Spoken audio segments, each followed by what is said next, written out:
बहुत ही सत्कारयोग गुरु रूप गुरु सवारे खालसा जी। आओ सब तो पहला गुरुदेव पातशाह की बख्शिश मुकद्दस फतेह बुलंद करिए। बहुत ही सत्कार अते प्यार सहित आखना जी वाहिगुरु जी का खालसा वाहिगुरु जी की फतेह। अक्सर तुहाडे नाल वर्तमान दे विच वापर रहे वरतारियां सिख फलसफा या फिर सिख तवारीख नाल संबंधित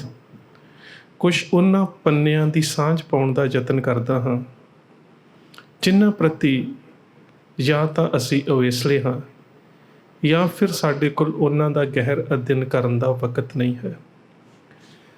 अज दा विशा थोड़ा वखरा है पर ये चिता किते ना किते एक गंभीर चिंतन की मांग करता है विशा। बेशक कि इस दे बारे मैं अज तो 22 साल पहला सन 2000 दे विच लिख चुका हाँ, पर हुण जदों सोशल मीडिया के उपर दो छोटे छोटे सिख बच्चों की तस्वीर वेखी जिन्हां नूं एक ईसाई पादरी ईसाई धर्म दियां सिक्ख्यावां दे अनुसार प्रेयर करनी या प्रार्थना करनी सिखा रहा है या प्रार्थना कर रहा है, तो फिर मेरे मन दे विच उही जो कुछ अज तो 22 साल पहला मैं लिखिया सी उही फिर आ गया कि किते ना किते उस नूं विख्यान दे रूप दे विच तुहाडे नाल साझा कीता जा सके। वध रही आबादी दे विच क्योंकि अज दे समय दे विच जिस भी कौमीयत ने राज सत्ता का सुख मानना है उस नूं अपने खिते दे विच आबादी दे उपर वधेरे ध्यान केंद्रित करना पवेगा। अफसोस जिथे इस सारे भारत दे विच असी पहला ही सिख घट गिणती हाँ ते पंजाब दे विच असी अपने आप नूं बहु गिणती सिखां वाले सूबे दे निवासी अखाउंदे सी, पर हुण हर साल ते जे ना कहा दिन ब दिन प्रवास ते धर्म परिवर्तन दे सदका साडी गिणती इस खिते दे विच भी घटदी जा रही है। किते ख्याल ते करिए वैसे विशा तां प्रवास भी बड़ा अहम है कि जिस पद्धर दी उपर प्रवास हो रही है बेरोजगारी दे करके वध रहीआं पदार्थवादी लोड़ां दे करके साडीआं रुचियां दे करके इत्थों दे डिगदे जा रहे विद्यक म्यार दे करके बड़े कारण ने, पर उस तो पहला धर्म परिवर्तन दे उपर भी किते ना किते सानू गहर चिंतन करन दी लोड़ है। क्योंकि ज्यों ज्यों इस खिते दे विच साडी गिणती घटदी जावेगी आबादी घटदी जावेगी जदों अज सिरां दी गिणती दे नाल राज सत्ता दे उपर काबज होना ही एक राह रह गया है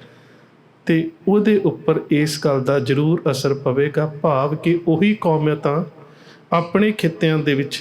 राज सत्ता दा वधेरे आज़ादी दे नाल सुख माण सकदियां ने जिन्हां दी सिरां दी गिणती वधेरे होवे।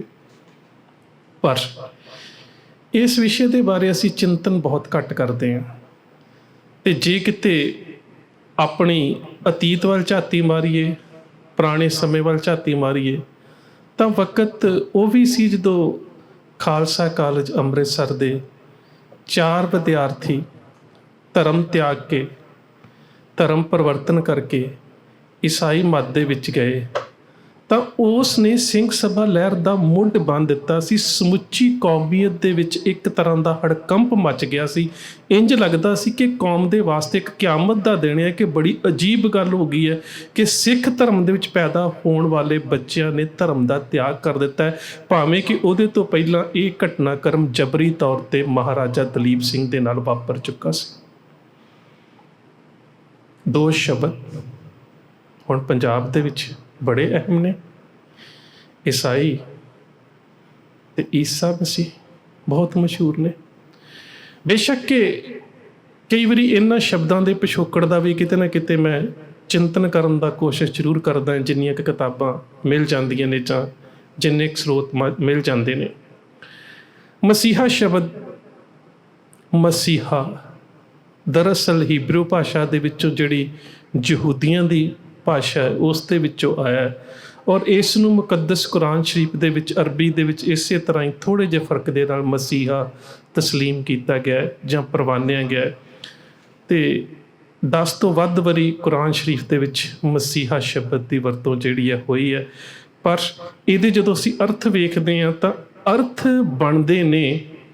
ਕਿ ਇੱਕ ਪਵਿੱਤਰ ਪਾਣੀ ਦੇ ਰਾਹੀਂ ਚੁਣਿਆ ਹੋਇਆ ਜਾਂ ਕਿਸੇ ਪਵਿੱਤਰ ਰਸਮ ਦੇ ਰਾਹੀਂ ਚੁਣਿਆ ਹੋਇਆ। ਅਤੇ ਮਾਫ਼ ਕਰਨਾ, ਹੁਣ ਜਿਹੜਾ ਕੋਈ ਸੇਵਾ ਦੇ ਖੇਤਰ ਦੇ ਵਿੱਚ ਸਿੱਖ ਹੋਵੇ, ਅਸੀਂ ਕਹਿੰਦੇ ਸੇਵਾ ਦਾ ਮਸੀਹਾ। ਜੇ ਕੋਈ ਕਿਸੇ ਕਾਰਜ ਵਿੱਚ ਦਸਵੰਧ ਦੇ ਦੇਵੇ ਅਤੇ ਅਸੀਂ ਕਹਿੰਦੇ ਕਿਰਤ ਕਰਨ ਵਾਲਾ ਮਸੀਹਾ। ਕਿਸੇ ਹੋਰ ਖੇਤਰ ਦੇ ਵਿੱਚ ਕੰਮ ਕਰ ਦੇਵੇ ਅਤੇ ਅਸੀਂ ਉੱਥੇ ਉਸ ਖੇਤਰ ਦਾ ਉਸਨੂੰ ਮਸੀਹਾ ਬਣਾ ਦਿੰਦੇ ਹਾਂ। ਪਰ ਇਹ ਸ਼ਬਦ ਜੀਸਸ ਕ੍ਰਾਈਸਟ, ਜਿਸ ਨੂੰ ਜੇਕਰ ਹੀਬਰੂ ਭਾਸ਼ਾ ਦੇ ਵਿੱਚ ਵੇਖੋਗੇ ਤਾਂ ਸ਼ਬਦ ਯਿਸੂ ਹੈ। ਔਰ ਮੈਂ ਦੋਹਾਂ ਹੀ ਧਰਮਾਂ ਦੇ ਜਿਹੜੇ ਇਨਸਾਈਕਲੋਪੀਡੀਆ ਨੇ, ਇਨਸਾਈਕਲੋਪੀਡੀਆ ਆਫ ਇਸਲਾਮ ਅਤੇ ਕ੍ਰਿਸਚੈਨਿਟੀ, ਉਹਨਾਂ ਨੂੰ ਵਾਚਣ ਦਾ ਯਤਨ ਕੀਤਾ ਹੈ ਤਾਂ ਬਹੁਤ ਸਾਰੇ ਵਿਦਵਾਨਾਂ ਦੀ ਰਾਏ ਇਸ ਸ਼ਬਦ ਦੇ ਬਾਰੇ ਵੱਖ-ਵੱਖ ਹੈ। ਉਹ ਕਹਿੰਦੇ ਨੇ ਕਿ ਯਿਸੂ ਨੂੰ ਈਸੂ ਅਤੇ ਈਸੂ ਤੋਂ ਬਾਅਦ ਈਸਾ ਸ਼ਬਦ ਦੇ ਵਿੱਚ ਬਦਲਿਆ ਗਿਆ ਅਤੇ ਉਹਦੇ ਪੈਰੋਕਾਰਾਂ ਦੇ ਵਾਸਤੇ ਫਿਰ ਈਸਾਈ ਸ਼ਬਦ ਜਿਹੜਾ ਉਹ ਵਰਤਿਆ ਜਾਂਦਾ ਰਿਹਾ। ਹੁਣ ਪੰਜਾਬ ਦੇ ਵਿੱਚ ਇਹ ਦੋ ਸ਼ਬਦ ਹੀ ਜ਼ਿਆਦਾ ਵਰਤੇ ਜਾਂਦੇ ਨੇ, ਈਸਾ, ਯਿਸੂ, ਜਾਂ ਫਿਰ ਉਸ ਨੂੰ ਮੰਨਣ ਵਾਲੇ ਈਸਾਈ। ਸੋ ਮੇਰਾ ਥੋੜ੍ਹਾ ਜਿਹਾ ਕਹਿਣ ਤੋਂ ਭਾਵ ਇਹ ਸੀ ਕਿ ਇਹਨਾਂ ਸ਼ਬਦਾਂ ਦਾ ਪਿਛੋਕੜ ਕੀ ਹੈ। ਅਤੇ ਪਿਛੋਕੜ ਮੈਂ ਇਸ ਕਰਕੇ ਦੱਸਣਾ ਚਾਹੁੰਦਾ ਸੀ ਕਿ ਯਹੂਨਾ, ਜਿਸ ਦੇ ਬਾਰੇ ਕਿਹਾ ਜਾਂਦਾ ਹੈ ਕਿ ਜਿਸ ਦੇ ਕੋਲੋਂ ਜੀਸਸ ਕ੍ਰਾਈਸਟ ਬੈਪਟਾਈਜ਼ ਹੋਇਆ ਸੀ, ਉਹਦੇ ਬਾਰੇ ਵੀ ਜੀ ਬਹੁਤ ਸਾਰੀਆਂ ਕਿਤਾਬਾਂ ਦੇ ਵਿੱਚ, ਹੁਣ ਮੈਂ ਧਾਰਮਿਕ ਪਿਛੋਕੜ ਦੇ ਵਿੱਚ ਨਹੀਂ ਜਾਣਾ ਕਿ ਉਹ ਅੱਜ ਮੇਰਾ ਵਿਸ਼ਾ ਨਹੀਂ ਹੈ ਕਿ ਕੀ ਜਾਂ ਕਿਹੜੀਆਂ ਕਹਿ ਸਕਦੇ ਹੋ ਕਿ ਉੱਥੇ ਊਣਤਾਈਆਂ ਨੇ। ਉਹਦੇ ਵਿੱਚ ਵੀ ਬਹੁਤ ਕੁਛ ਹੈ ਕਿ ਬੈਪਟਾਈਜ਼ ਹੋਣ ਦੇ ਦੌਰਾਨ ਕਿਹੜਾ ਪ੍ਰਣ ਜਾਂ ਕਹਿ ਸਕਦੇ ਹੋ ਕਿ ਕਿਹੜੀ ਸ਼ਬਦ ਗ੍ਰਹਿਣ ਜਿਹੜੀ ਹੈ ਉਹ ਕਰਾਈ ਗਈ, ਉਹ ਇੱਕ ਆਪਣਾ ਵੱਖਰਾ ਵਿਸ਼ਾ ਹੈ। ਪਰ ਹੁਣ ਜਦੋਂ ਅਸੀਂ ਅੱਜ ਦੇ ਵਿਸ਼ੇ ਵੱਲੋਂ ਜਾਂਦੇ ਹਾਂ, ਉਹ ਹੈ ਧਰਮ ਪਰਿਵਰਤਨ। ਕਿਉਂਕਿ ਸਾਡਾ ਜਿਹੜਾ ਪੰਜਾਬ ਦਾ ਸਰਹੱਦੀ ਇਲਾਕਾ ਹੈ, ਤਕਰੀਬਨ 50 ਤੋਂ 55% ਲੋਕ ਜਿਹੜੇ ਨੇ ਉਹ ਗੁਰਬਤ ਦੇ ਦਾਇਰੇ ਦੇ ਵਿੱਚ ਨੇ। ਗਰੀਬੀ ਦੀ ਰੇਖਾ ਤੋਂ ਹੇਠਾਂ ਰਹਿਣ ਵਾਲੇ ਲੋਕ ਜਿਹੜੇ ਨੇ ਉਹ ਬਹੁਤ ਜ਼ਿਆਦਾ ਨੇ। ਪਰ ਪੰਜਾਬ ਦੇ ਵਿੱਚ, ਜੇ ਮੈਂ ਹੁਣ ਦੇ ਪੰਜਾਬ ਦੀ ਗੱਲ ਵੀ ਛੱਡ ਦੇਵਾਂ, ਅਤੇ ਪੰਜਾਬ ਦੇ ਵਿੱਚ ਜਿਸ ਤਰ੍ਹਾਂ ਦੇ ਨਾਲ ਧਰਮ ਅਰਤਨ ਜਾਂ ਧਰਮ ਪਰਿਵਰਤਨ ਜਾਂ ਫਿਰ ਈਸਾਈ ਮਤ ਨੂੰ ਮੰਨਣ ਵਾਲਿਆਂ ਦੀ ਗਿਣਤੀ ਵਧੀ ਹੈ, ਸਾਨੂੰ ਤਕਰੀਬਨ ਕਿਤੇ ਨਾ ਕਿਤੇ ਕਾਫੀ ਦਹਾਕੇ ਪਹਿਲਾਂ ਵੀ ਇਸ ਵੱਲ ਚਿੰਤਨ ਕਰਨ ਦੀ ਲੋੜ ਜ਼ਰੂਰ ਹੈ। ਕਿਉਂਕਿ ਸਾਨੂੰ ਥੋੜ੍ਹੀ ਜਿਹੀ ਅਨੁਪਾਤ ਜਾਂ ਰੇਸ਼ੋ ਸਮਝ ਆ ਜਾਵੇਗੀ ਕਿ ਕਾਰਜ ਕਿਸ ਤਰ੍ਹਾਂ ਦੇ ਨਾਲ ਹੁੰਦਾ ਹੈ ਅਤੇ ਉਹ ਕਾਰਜ ਕਿਵੇਂ ਕਰਦੇ ਨੇ। 1881 ਦੇ ਵਿੱਚ ਪੰਜਾਬ ਅਣਵੰਡਿਆ ਸੀ, ਅਤੇ ਜਿਹੜਾ ਅੱਜ ਦਾ ਪੰਜਾਬ ਹੈ ਨਾ, ਉਸ ਅਣਵੰਡੇ ਪੰਜਾਬ ਦੇ 6ਵੇਂ ਹਿੱਸੇ ਤੋਂ ਵੀ ਘੱਟ ਹੈ। ਅਤੇ 1881 ਦੇ ਅਣਵੰਡੇ ਪੰਜਾਬ ਦੇ ਵਿੱਚ ਜਿਹੜੀ ਉਸ ਸਮੇਂ ਦੀ ਮਰਦਮਸ਼ੁਮਾਰੀ ਹੈ, ਉਹਦੇ ਮੁਤਾਬਕ ਜਿਹੜੀ ਈਸਾਈ ਮਤ ਨੂੰ ਮੰਨਣ ਵਾਲਿਆਂ ਦੀ ਗਿਣਤੀ 33,699 ਸੀ। ਅਤੇ ਉਸ ਤੋਂ ਬਾਅਦ 40 ਸਾਲ ਬਾਅਦ, 1881 ਤੋਂ 40 ਸਾਲ ਬਾਅਦ ਹੋਰ ਜੋੜ ਲਓ, 1921 ਦੇ ਵਿੱਚ 1921 ਦੇ ਵਿੱਚ ਅਣਵੰਡੇ ਪੰਜਾਬ ਦੇ ਵਿੱਚ ਈਸਾਈ ਮਤ ਨੂੰ ਮੰਨਣ ਵਾਲਿਆਂ ਦੀ ਗਿਣਤੀ 34,46,249 ਹੋ ਜਾਂਦੀ ਹੈ। ਹੁਣ ਤੁਸੀਂ ਇਹ ਵੇਖ ਲਓ ਕਿ 40 ਸਾਲ ਦੇ ਵਿੱਚ 33,000 ਜਾਂ ਪੌਣੇ 34,000 ਤੋਂ 34 ਲੱਖ ਹੋ ਜਾਣਾ, ਇਹ ਆਪਣੇ ਆਪ ਦੇ ਵਿੱਚ ਇੱਕ ਬਹੁਤ ਵੱਡਾ ਕਹਿ ਸਕਦੇ ਹੋ ਕਿ ਵਾਧਾ ਹੈ। ਇਹਦੀ ਪ੍ਰਤੀਸ਼ਤ ਕਿਤੇ ਕੱਢ ਕੇ ਵੇਖੋ। ਅਤੇ ਹੁਣ ਜਦੋਂ ਅਸੀਂ ਗੱਲ ਕਰਦੇ ਹਾਂ ਵੰਡੇ ਪੰਜਾਬ ਦੀ, ਅਤੇ ਵੰਡੇ ਪੰਜਾਬ ਦੇ ਵਿੱਚ ਸਭ ਤੋਂ ਵੱਧ ਜਿਹੜਾ ਕਹਿ ਸਕਦੇ ਹੋ ਕਿ ਧਰਮ ਪਰਿਵਰਤਨ ਹੈ, ਉਹ ਹੋਇਆ ਜ਼ਿਆਦਾਤਰ ਸਰਹੱਦੀ ਖੇਤਰਾਂ ਦੇ ਵਿੱਚ। ਔਰ ਪੰਜਾਬ ਦੇ ਵਿੱਚ ਜਿਹੜੇ ਜ਼ਿਲ੍ਹੇ ਨੇ, ਉਹਨਾਂ ਜ਼ਿਲ੍ਹਿਆਂ ਦੇ ਵਿੱਚ ਸਭ ਤੋਂ ਵੱਧ ਜਿਹੜਾ ਧਰਮ ਪਰਿਵਰਤਨ ਹੈ ਉਹ ਗੁਰਦਾਸਪੁਰ ਜ਼ਿਲ੍ਹੇ ਦੇ ਵਿੱਚ ਹੋਇਆ। ਸਰਹੱਦੀ ਖੇਤਰ ਕਾਫੀ ਜ਼ਿਆਦਾ ਹੈ। ਸਰਹੱਦੀ ਖੇਤਰ ਦੇ ਵਿੱਚ ਵੈਸੇ ਵੀ ਜ਼ਿਆਦਾ ਹੋਇਆ। ਗੁਰਦਾਸਪੁਰ ਲਾ ਲਈਏ, ਅਸੀਂ ਅੰਮ੍ਰਿਤਸਰ ਲਾ ਲਈਏ, ਅੱਗੇ ਕੁਛ ਫਿਰੋਜ਼ਪੁਰ ਦੇ ਇਲਾਕੇ, ਜਾਂ ਬਠਿੰਡੇ ਦੇ ਵੀ ਮੈਂ ਪਿੱਛੇ ਜੇ ਕੁਛ ਇੱਕ ਸਰਵੇਖਣ ਦੇ ਵਿੱਚ ਰਿਪੋਰਟਸ ਵੇਖ ਰਿਹਾ ਸੀ ਕਿ ਉੱਥੇ ਵੀ ਧਰਮ ਪਰਿਵਰਤਨ ਦੀ ਦਰ ਜਿਹੜੀ ਹੈ ਉਹ ਕਾਫੀ ਜ਼ਿਆਦਾ ਹੈ। ਪਰ ਇੱਕ ਖਾਸ ਪੀਰੀਅਡ ਹੈ ਤਕਰੀਬਨ 1978 ਤੋਂ ਲੈ ਕੇ ਹੁਣ ਤੱਕ ਦਾ, ਉਹ ਸਮਾਂ ਜਦੋਂ ਪੰਜਾਬ ਦੇ ਲੋਕ ਬਹੁਤ ਜ਼ਿਆਦਾ ਸੰਤਾਪ ਹੰਢਾ ਚੁੱਕੇ ਸੀ ਅਤੇ ਸਾਡੀ ਜਵਾਨੀ ਦੀ ਮਾਨਸਿਕਤਾ ਸੰਘਰਸ਼ ਦੇ ਵੱਲ ਕੇਂਦਰਿਤ ਸੀ। ਜਿਉਂ-ਜਿਉਂ ਸਾਡੀ ਨੌਜਵਾਨੀ ਦੀ ਚੇਤਨਤਾ ਜਾਂ ਮਾਨਸਿਕਤਾ ਸੰਘਰਸ਼ ਵਾਲੇ ਪਾਸੇ ਕੇਂਦਰਿਤ ਰਹੀ, ਉਹਨਾਂ ਸਮਿਆਂ ਦੇ ਵਿੱਚ ਇੱਕ ਪਾਸੇ ਤਾਂ ਸਰਕਾਰ ਦੇ ਵੱਲੋਂ ਇਸ ਤਰ੍ਹਾਂ ਦੀਆਂ ਕਾਰਵਾਈਆਂ ਕੀਤੀਆਂ ਜਾਂਦੀਆਂ ਸੀਗੇ ਕਿ ਜਿਹੜਾ ਹਿੰਦੂ ਵਰਗ ਹੈ ਉਹ ਪੰਜਾਬ ਦੇ ਵਿੱਚ ਆਪਣੇ ਆਪ ਨੂੰ ਡਰਿਆ ਮਹਿਸੂਸ ਕਰ ਰਿਹਾ ਸੀ, ਕਿਉਂਕਿ ਕੁਝ ਸਰਕਾਰ ਦੇ ਵੱਲੋਂ ਘਟਨਾਕ੍ਰਮ ਹੀ ਇਵੇਂ ਦਾ ਸਿਰਜ ਦਿੱਤਾ ਗਿਆ, ਕੁਝ ਕਤਲੇਆਮ ਵੀ ਇਵੇਂ ਦੇ ਹੋਏ ਜਿਹੜੇ ਖਾੜਕੂਆਂ ਦੇ ਸਿਰ ਮੜ ਦਿੱਤੇ ਗਏ। ਪਰ ਉਹਨਾਂ ਸਮਿਆਂ ਦੇ ਵਿੱਚ ਜਿਹੜਾ ਈਸਾਈ ਮਤ ਹੈ ਉਸ ਨੇ ਆਪਣੀ ਧਰਮ ਪਰਿਵਰਤਨ ਦੀ ਜਿਹੜੀ ਕਿਰਿਆ ਸੀ ਉਸ ਨੂੰ ਬਹੁਤ ਤੇਜ਼ ਕੀਤਾ, ਔਰ ਵਿਦਿਅਕ ਅਦਾਰੇ ਜਿਹੜੇ ਸੀ ਉਸ ਸਮੇਂ ਦੇ ਵਿੱਚ ਵੱਧ ਤੋਂ ਵੱਧ ਖੁੱਲ੍ਹੇ। ਤਕਰੀਬਨ ਮੇਰੇ ਖਿਆਲ ਦੇ ਨਾਲ ਜੇਕਰ ਅਸੀਂ 1992 ਦੀ ਗੱਲ ਕਰੀਏ ਤਾਂ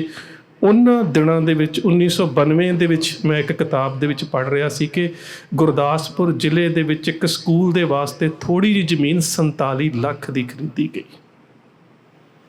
ਇਹ ਆਪਣੇ ਆਪ ਦੇ ਵਿੱਚ ਇੱਕ ਬਹੁਤ ਵੱਡੀ ਰਕਮ ਹੈ ਉਸ ਸਮੇਂ ਦੇ ਵਿੱਚ। ਅਤੇ ਉਹਨਾਂ ਸਮਿਆਂ ਦੇ ਵਿੱਚ ਇਹਨਾਂ ਵਿਦਿਅਕ ਅਦਾਰਿਆਂ ਦੇ ਵਿੱਚ ਵੱਧ ਤਨਖਾਹ ਦੇ ਉੱਪਰ ਚੰਗੇ ਸਟਾਫ ਨੂੰ ਜਿਹੜਾ ਸੀ ਉਹ ਮੰਗਵਾਇਆ ਗਿਆ। ਅਤੇ ਸਭ ਤੋਂ ਅਹਿਮ ਗੱਲ ਸੀ ਕਿ ਜਿਹੜੇ ਵਿਦਿਅਕ ਅਦਾਰੇ ਨੇ ਅੱਜ ਵੀ ਜਿਹੜੇ ਪੰਜਾਬ ਦੇ ਵਿੱਚ ਈਸਾਈ ਮਤ ਨਾਲ ਸੰਬੰਧਿਤ ਜਿਹੜੇ ਉਹਨਾਂ ਦੇ ਕੌਨਵੈਂਟ ਸਕੂਲ ਚੱਲ ਰਹੇ ਨੇ ਉਹ ਵੀ ਦੋ ਤਰ੍ਹਾਂ ਦੇ ਨੇ। ਕੁਛ ਤਾਂ ਐਸੇ ਨੇ ਜਿੱਥੇ ਅਮੀਰ ਨੂੰ ਵੀ ਕਹਿ ਸਕਦੇ ਹੋ ਕਿ ਐਡਮਿਸ਼ਨ ਲੈਣੀ ਬਹੁਤ ਔਖੀ ਹੈ, ਕਿਉਂਕਿ ਉਹਨਾਂ ਨੇ ਆਪਣਾ ਜਿਹੜਾ ਇੱਕ ਖਾਸ ਤਰ੍ਹਾਂ ਦਾ ਮਿਆਰ, ਉਹ ਮਿਆਰ ਵਿੱਦਿਆ ਕਰਕੇ ਨਹੀਂ ਹੈ ਕਿ ਕਿਸੇ ਸਕੂਲ ਦੇ ਵਿੱਚ ਵਿੱਦਿਅਕ ਮਿਆਰ ਨੀਵਾਂ ਹੋਵੇਗਾ, ਕਿਸੇ ਦੇ ਵਿੱਚ ਉੱਚਾ ਹੋਵੇਗਾ, ਨਹੀਂ। ਉਹਨਾਂ ਨੇ ਕੁਛ ਸਕੂਲਾਂ ਦੇ ਵਿੱਚ ਆਪਣੀ ਵਿੱਦਿਆ ਦਾ ਮਿਆਰ ਇਸ ਤਰ੍ਹਾਂ ਦਾ ਰੱਖਿਆ ਹੈ ਕਿ ਲੋਕਾਂ ਨੂੰ ਜਿਹੜੇ ਬਹੁਤ ਅਮੀਰ ਵੀ ਨੇ, ਖਾਸ ਕਰਕੇ ਜੇਕਰ ਤੁਸੀਂ ਗੁਰਦਾਸਪੁਰ ਜ਼ਿਲ੍ਹੇ ਦੇ ਵਿੱਚ ਬਟਾਲੇ ਦੀ ਉਦਾਹਰਨ ਲੈਣੀ ਹੋਵੇ ਤਾਂ ਸੇਂਟ ਫਰਾਂਸਿਸ ਸਕੂਲ, ਕਿ 4-4 5-5 ਸਾਲ ਪਹਿਲਾਂ ਮਤਲਬ ਕਿ ਬੱਚੇ ਨੇ ਅਜੇ ਜਨਮ ਵੀ ਨਹੀਂ ਲਿਆ ਅਤੇ ਉਹਦੀ ਰਜਿਸਟ੍ਰੇਸ਼ਨ ਕਰਵਾਉਣੀ ਪੈਂਦੀ ਹੈ ਕਿ ਬੱਚੇ ਨੂੰ ਅਸੀਂ ਉਸ ਸਕੂਲ ਦੇ ਵਿੱਚ ਪੜ੍ਹਾਉਣਾ। ਸੋ ਪਹਿਲੀ ਗੱਲ ਤਾਂ ਉਸ ਪੱਧਰ ਦੇ ਉੱਪਰ ਸਾਰੇ ਵਰਗੀ ਸ਼ਿਕਾਰ ਹੁੰਦੇ ਨੇ, ਚਾਹੇ ਉਹ ਕਹਿ ਸਕਦੇ ਹੋ ਕਿ ਕਿਸੇ ਵੀ ਜਾਤੀ ਦਾ ਹੋਵੇ, ਹਿੰਦੂ ਹੋਵੇ, ਸਿੱਖ ਹੋਵੇ, ਦਲਿਤ ਹੋਵੇ, ਜਦੋਂ ਉਹ ਵਿੱਦਿਅਕ ਮਿਆਰ ਨੂੰ ਵੇਖਦਾ। ਦੂਜੀ ਗੱਲ ਹੈ ਕਿ ਬਾਰਡਰ ਏਰੀਏ ਦੇ ਵਿੱਚ ਖੋਲ੍ਹੇ ਗਏ ਬਹੁਤ ਸਾਰੇ ਕੌਨਵੈਂਟ ਸਕੂਲ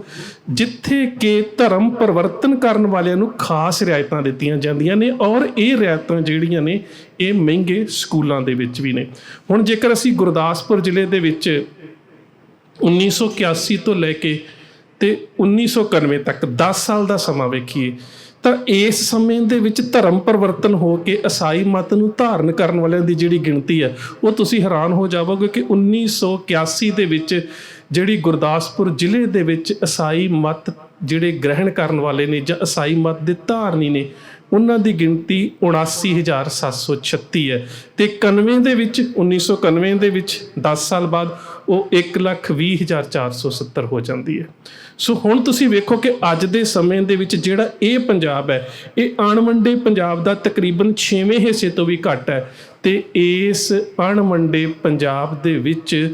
ਧਰਮ ਪਰਿਵਰਤਨ ਦੇ ਸਦਕਾ ਜਿਹੜੇ ਈਸਾਈ ਮਤ ਦੇ ਧਾਰਨੀ ਨੇ ਉਹਨਾਂ ਦੀ ਗਿਣਤੀ ਜਿਹੜੀ ਆ ਉਹ 10 ਲੱਖ ਤੋਂ ਉੱਪਰ ਹੈ। ਔਰ ਤਕਰੀਬਨ 1979 ਤੋਂ 99 ਤੱਕ ਜਿਹੜਾ 20 ਸਾਲ ਦਾ ਸਮਾਂ ਹੈ, ਤਕਰੀਬਨ ਬਠਿੰਡੇ ਦੇ ਵਿੱਚ ਜਿਹੜਾ ਵਾਧਾ ਹੈ 300% ਸੀ, ਅਤੇ ਜਿਹਨੂੰ ਕਹਿ ਸਕਦੇ ਹਾਂ ਕਿ ਔਸਤਨ ਹਰ ਤੀਜੇ ਘਰ ਦੇ ਵਿੱਚ ਇੱਕ ਸਲੀਬ ਹੈ।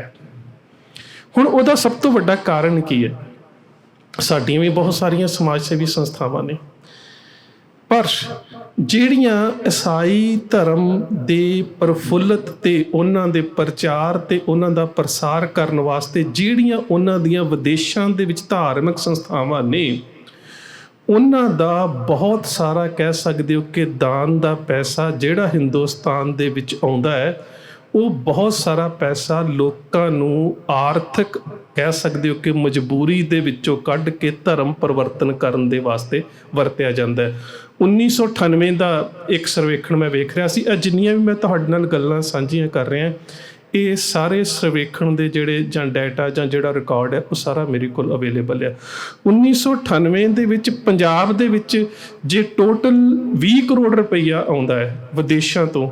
NGOs ਦੇ ਰਾਹੀਂ, ਅਤੇ 15 ਕਰੋੜ ਕੇਵਲ ਈਸਾਈ ਮਤ ਦੇ ਧਰਮ ਦੇ ਪ੍ਰਚਾਰ ਦੇ ਵਾਸਤੇ ਆਉਂਦਾ ਹੈ। ਇੱਥੋਂ ਤੁਸੀਂ ਅੰਦਾਜ਼ਾ ਲਗਾ ਸਕਦੇ ਹੋ ਕਿ ਉਹ ਲੋਕ ਟੀਚੇ ਕਿੱਡੇ ਵੱਡੇ ਮਿੱਥਦੇ ਨੇ, ਅਤੇ ਉਹਨਾਂ ਦੀਆਂ ਜਿਹੜੀਆਂ NGOs ਨੇ ਜਾਂ ਜਿਹੜੀਆਂ ਉਹਨਾਂ ਦੀਆਂ ਸਮਾਜ ਸੇਵੀ ਸੰਸਥਾਵਾਂ ਨੇ ਉਹ ਕਿਸ ਤਰ੍ਹਾਂ ਦੇ ਨਾਲ ਆਪਣੇ ਧਰਮ ਦਾ ਕਾਰਜ ਕਰ ਰਹੇ ਆ, ਜਿਹਦੇ ਵਿੱਚ ਜਿਹੜੀ ਘੱਟ ਗਿਣਤੀ ਹੈ ਜਿਹੜੀ ਅੱਜ ਪੰਜਾਬ ਦੇ ਵਿੱਚ ਈਸਾਈ ਧਰਮ ਘੱਟ ਗਿਣਤੀ ਦੇ ਵਿੱਚ ਹੈ, ਤੇ ਉਹਨਾਂ ਘੱਟ ਗਿਣਤੀਆਂ ਦੀ ਆਰਥਿਕ ਮਜਬੂਰੀ ਨੂੰ ਸਮਝਦੇ ਹੋਏ ਜਾਂ ਫਿਰ ਇਸ ਘੱਟ ਗਿਣਤੀ ਨੂੰ ਧਰਮ ਪਰਿਵਰਤਨ ਦੇ ਸਦਕਾ ਬਹੁ ਗਿਣਤੀ ਦੇ ਵਿੱਚ ਬਦਲਣ ਦੇ ਵਾਸਤੇ ਉਹ ਹਰ ਤਰ੍ਹਾਂ ਦੇ ਹੀਲੇ ਵਸੀਲੇ ਤੇ ਕਹਿ ਸਕਦੇ ਹੋ ਕਿ ਉਪਾਅ ਜਿਹੜੇ ਨੇ ਕਰਦੇ ਨੇ। ਦੂਸਰੇ ਪਾਸੇ